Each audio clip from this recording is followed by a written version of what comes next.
All right, let's get right into it. Think of me as your senior lead engineer for the next few minutes. We're about to review a new project that was built with an AI coding assistant. And before we even glance at the code, we're going to look at the repository itself. You know why?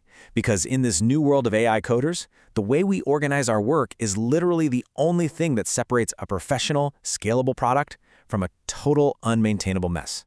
And this right here, this slide pretty much captures the nightmare versus the dream. On the left, that's what happens when you just start firing off prompts.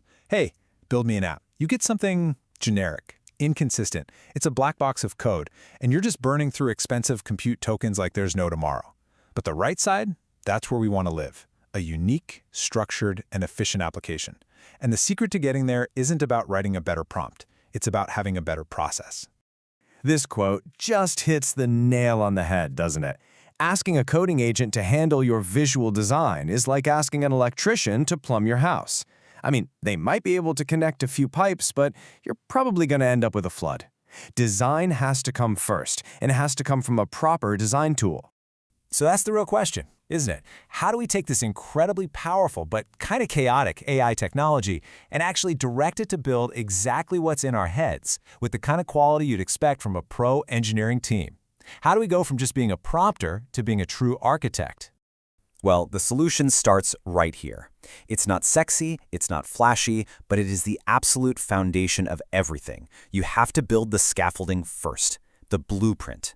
You set up the entire project environment so the AI doesn't have to guess about anything. It has a clear, rigid framework to work inside of, and that gives us total control over the final product.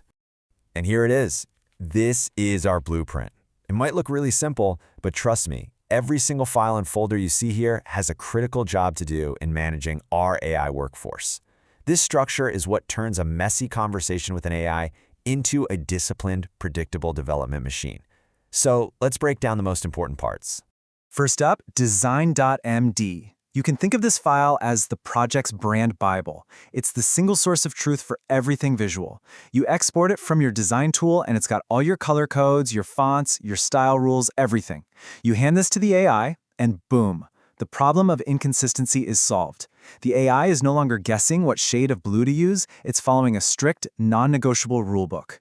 Okay, next is this reference/UI/directory. This is where we give the AI some really high-quality context.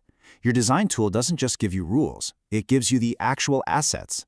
You know, the PNG images of each screen, and maybe even the basic HTML structure. By putting these in here, we're giving the AI a visual and a structural target. It's not just reading a description of a button, it's seeing the button and its basic code. It's a game changer. Now, this file, architecture.md, this one's for us, the humans on the team. This is our technical North Star. This is where we write down the big decisions. Okay, we're using Next.js, we're using Clerk for authentication, we're using this database. It makes sure every piece of code the AI writes aligns with one single coherent plan. Plus, this is your onboarding secret weapon. A new developer joins? Just point them to this file. They'll get the entire project architecture in like 10 minutes. And finally, we have activity.md. Think of this as the ship's logbook. Every single time we give the AI a task, we write it down here. When the task is done, we mark it complete. Why is this so crucial? Because AI chat windows have the memory of a goldfish. Their context windows reset, chat histories get lost. This file is your safety net. It's the permanent, auditable record of what's been built so you never, ever lose your place. Okay, so we've got our structure. The blueprint is laid out. Now, how do we actually build with it? This is where we turn that static repository into a living, breathing, and predictable development assembly line. Here's a key tactic. Instead of using one giant general-purpose AI to do everything, we create a team of specialized sub-agents. You can literally set these up as different agents in whatever tool you're using. So as you see here, we've got a UI agent who is an expert at turning our reference files into clean code. We have a database agent who only thinks about data models, and an auth agent dedicated to secure logins. It's like managing a small team of hyper-focused experts. And this brings us to the most critical part of this whole thing, the human-in-the-loop review cycle. Let me be perfectly clear. The AI does not push code directly to production, ever. It implements a feature, and then it submits a pull request on GitHub, just like a junior developer.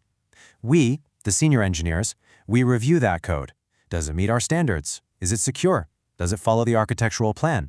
Only when a human approves it does that code get merged. This is how we maintain 100% quality control. So, after all this work up front, all these files, these agents, this review process, what's the big payoff? Why should you bother with all this instead of just winging it with prompts?